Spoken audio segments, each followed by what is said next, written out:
तो अभी हाल ही में आपने एक न्यूज़ के बारे में सुना ही होगा, एक रिपोर्ट के बारे में सुना ही होगा जो सीएजी ने 10 अगस्त को मार्केट में पब्लिश करी थी।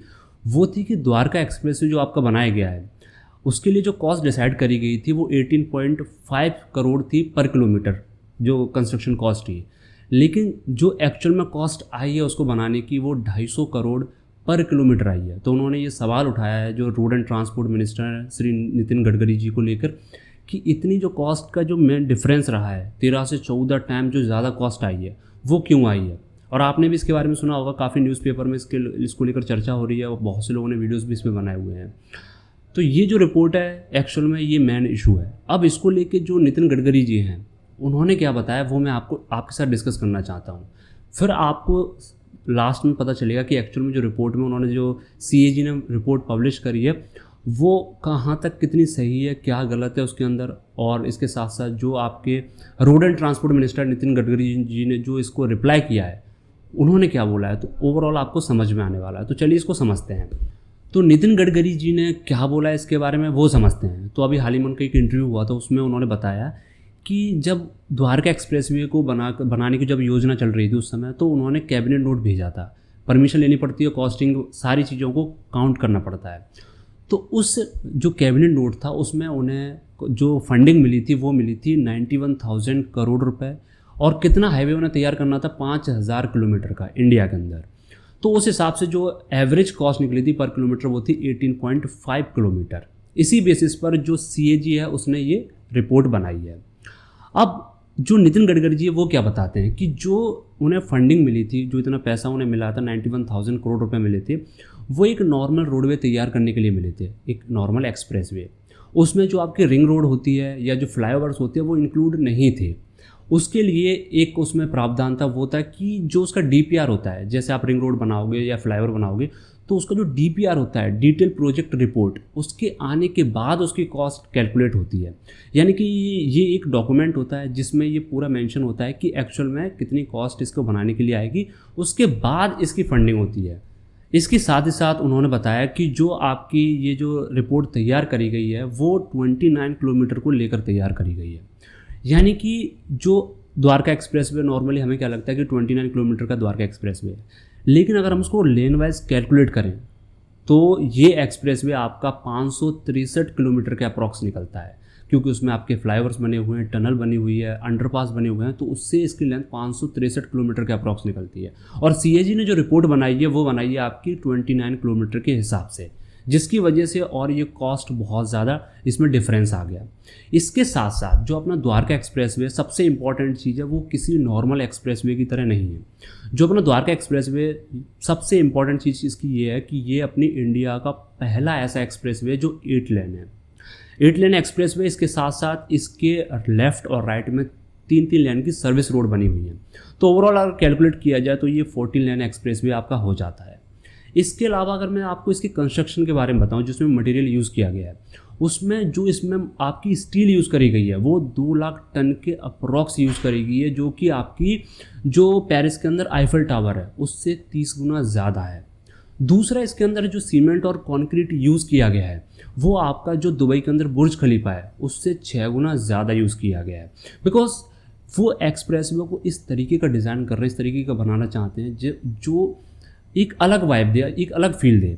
इसके साथ साथ आपने एक चीज़ और देखी होगी कि जब आप दिल्ली से जयपुर जाते हो, एक्सप्रेसवे का जो मेन कारण था बनाने का वो यही था कि जो NH8 है जो दिल्ली से आपका जयपुर की तरफ जो गया है, जब आप गुड़गांव से गुजरते हो वहाँ से तो आपको 2 से 3 घंटे का टाइम लग जाता है। क्यों? ट्रैफिक की वजह से, यानी कि आप बहुत ज़्यादा डिले हो जाते हो तो लोगों का टाइम वेस्ट होता है। इसी को लेकर द्वारका एक्सप्रेसवे बनाया गया। और द्वारका एक्सप्रेसवे बनने के बाद ऐसा इन्होंने कोट किया है कि आपकी जो टाइम लिमिट है, जब आप गुड़गांव से दिल्ली की तरफ जाओगे तो बीच में सिर्फ आपको 20 मिनट लगने वाले हैं। क्यों? क्योंकि इसमें कोई रेड लाइट नहीं है, रेड लाइट फ्री एरिया है। बिल्कुल सीधे आप जैसे ही आप मान लीजिए खिड़कीदोला टोल से निकलते हो तो सीधे आप शिव मूर्ति 20 मिनट में पहुंच जाओगे। इसके अलावा जो आपका द्वारका एक्सप्रेस में इसमें 4 इंटरचेंज बनाए गए हैं। 4 इंटरचेंज यानी कि जो कनेक्टिविटी है, यानी कि जो और रोडों से और एक्सप्रेसवे से जो कनेक्टिविटी है वो इंटरचेंज के थ्रू है। ये भी एक बेनिफिट होता है बिकॉज रेड लाइट इसमें बिल्कुल भी नहीं है। तो इस तरीके से अपना जो द्वारका एक्सप्रेस है उसको हाई टेक बनाया गया है, जिसकी वजह से उसमें बहुत सारी कॉस्टिंग बढ़ी है। तो नितिन गडकरी जी एक चीज़ और बताते हैं इसमें कि जो एक्चुअल कॉस्ट इसकी जो डिसाइड करी गई थी द्वारका एक्सप्रेसवे की, वो 206 करोड़ पर किलोमीटर डिसाइड करी गई थी बिफोर बिडिंग होने से पहले। और बिडिंग होने के बाद जो इसकी कॉस्ट आई थी वो आई थी 181 करोड़ पर किलोमीटर, यानी कि 12% तक इन्होंने सिविल कंस्ट्रक्शन में आपकी बचत करी थी, ऐसे गडकरी जी बताते हैं। तो इस हिसाब से देखा जाए तो ये पूरा का पूरा जो बयान था, जो रिप्लाई था, वो गडकरी जी ने अपने इंटरव्यू में दिया था। किसके रिप्लाई में? जो CAG की रिपोर्ट आई थी वो। अब यहाँ पर क्या गलत है क्या सही है हम डिसाइड नहीं कर सकते, लेकिन जितना मैंने आपको बताया है कि एक्चुअल में द्वारका एक्सप्रेसवे क्या है और रिपोर्ट क्या थी और नितिन गडकरी जी ने क्या बताया, तो इन तीनों चीज़ों से हम एक चीज़ समझ सकते हैं कि कौन सही है कौन गलत है। तो ये सारी चीज़ें थी जो इस न्यूज़ को लेकर लोगों में हलचल मची हुई थी। कई सारे लोग बोल रहे थे कि स्कैम हो रहा है, द्वारका एक्सप्रेसवे फ्रॉड हुआ है बहुत बड़ा, जो कहते हैं कि स्कैम कर दिया आपके नितिन गडकरी जी ने। तो ये सारी चीज़ें थी जो मैंने आपको बता दिया। अब आपके ऊपर डिपेंड करता है कि आप उसको कैसे लेते हैं। बाकी जो क्लैरिटी जहाँ तक मैंने रिसर्च करी उसके हिसाब से आपको बता दिया। इसके अलावा वीडियो लास्ट करते हैं, लेकिन हाँ एक चीज़ मैं आपको और बता दूं कि वीडियो ख़त्म करने से पहले जो एक्चुअल नितिन गडकरी जी का जो इंटरव्यू है मैं इसी वीडियो में लास्ट में लगा देता हूँ। मेरे इस वीडियो खत्म होने के बाद आप उसको देख लेना, क्योंकि कुछ चीज़ ऐसी हो सकती है जो मैंने आपको अच्छे से क्लियर नहीं कर पाई हूँ, कुछ चीज़ें मिसिंग हो सकती हैं। तो आप जब उस इंटरव्यू को देखोगे तो आपको सारी चीज़ें क्लियर हो जाएंगी। तो चलते हैं इंटरव्यू को देखते हैं।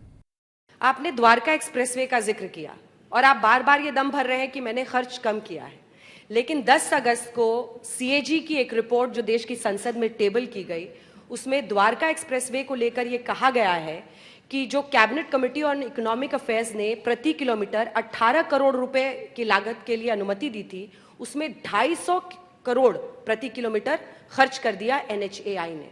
ये सबसे बड़ा घोटाला है, ये विपक्ष कह रहा है। आपने सबसे पहले आपको धन्यवाद दूंगा कि आपने ये प्रश्न पूछा।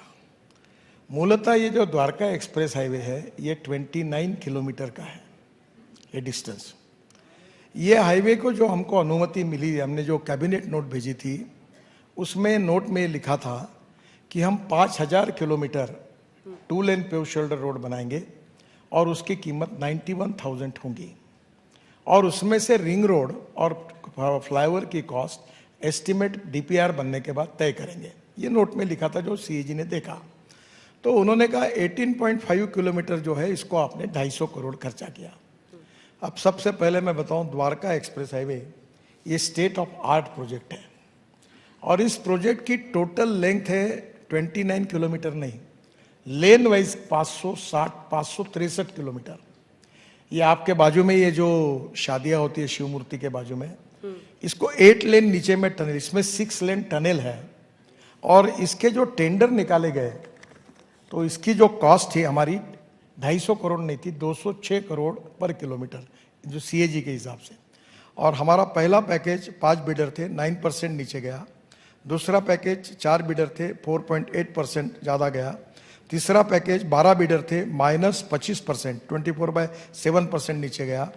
पैकेज 4 8 बिडर थे, -8.1% हुआ। और ये पूरा प्रोजेक्ट में हमने टोटल 12% कॉस्ट कम की है सिविल कंस्ट्रक्शन की।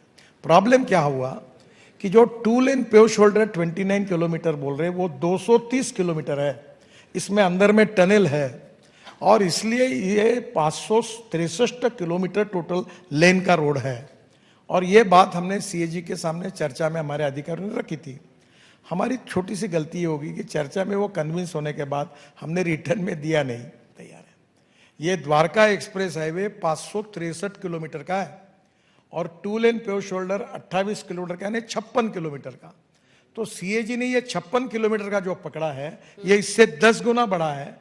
CAG को जो मैंने कहा कि 2 लेन पेव शोल्डर 29 किलोमीटर वो हिसाब पकड़ा और एक्चुअल रोड द्वारका एक्सप्रेस से 563 किलोमीटर सिंगल लेन, यानी डबल लेन हो गया 231 किलोमीटर।